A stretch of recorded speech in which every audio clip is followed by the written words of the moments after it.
Hebrews chapter 12. Wherefore, seeing we also are compassed about with so great a cloud of witness, let us lay aside every weight, and the sin which doth so easily beset us, and let us run with patience the race that is set before us, looking unto Jesus, the author and finisher of our faith, who for the joy that was set before him endured the cross, despising the shame, and is set down at the right hand of the throne of God. For consider him that endured such contradiction of sinners against him, lest ye be wearied and faint in your minds. Ye have not yet resisted unto blood, striving against sin, and ye have forgotten the exhortation which speaketh unto you as unto children. My son, despise not thou the chastening of the Lord, nor faint when thou art rebuked of him.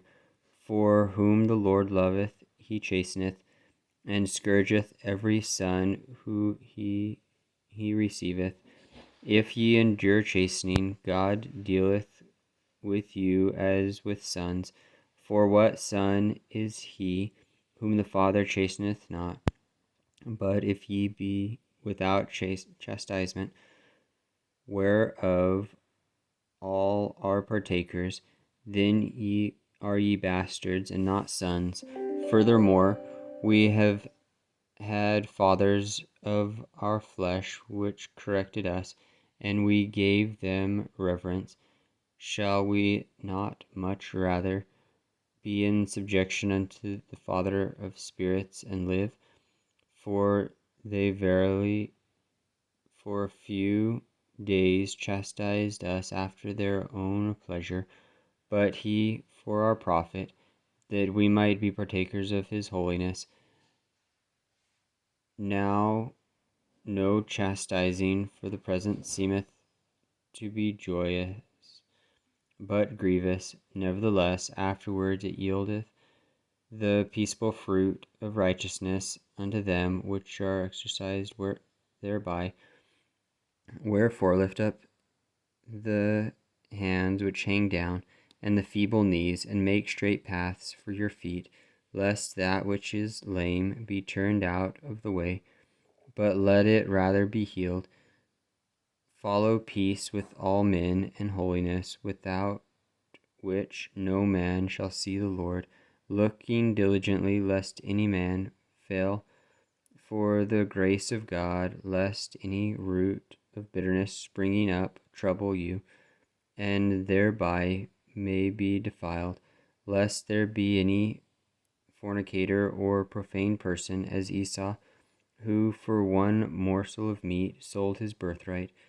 For ye know now how that afterwards, when he would have inherited the blessing, he was rejected, for he found no place of repentance, though he sought it carefully with tears.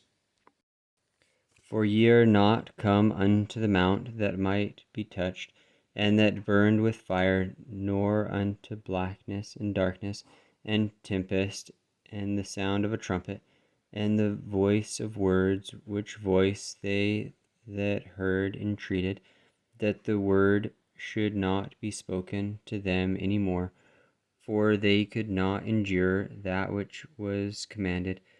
And if so much as a beast touch the mountain, it shall be stoned, or thrust through with a dart. And so terrible was the sight that Moses said, I exceedingly fear and quake.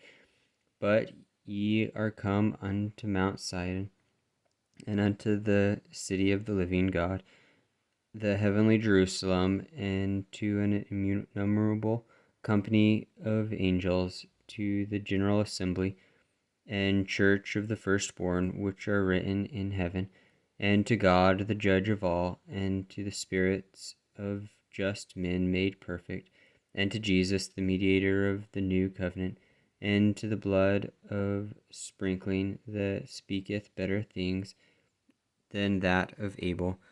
See that ye refuse not him that speaketh, for if they escaped not who refused him that spake on earth, much more shall not we escape if we turn away from him that speaketh from heaven, whose voice then shook the earth, but now we hath promised, saying, Yet once more I shake not the earth only, but also heaven.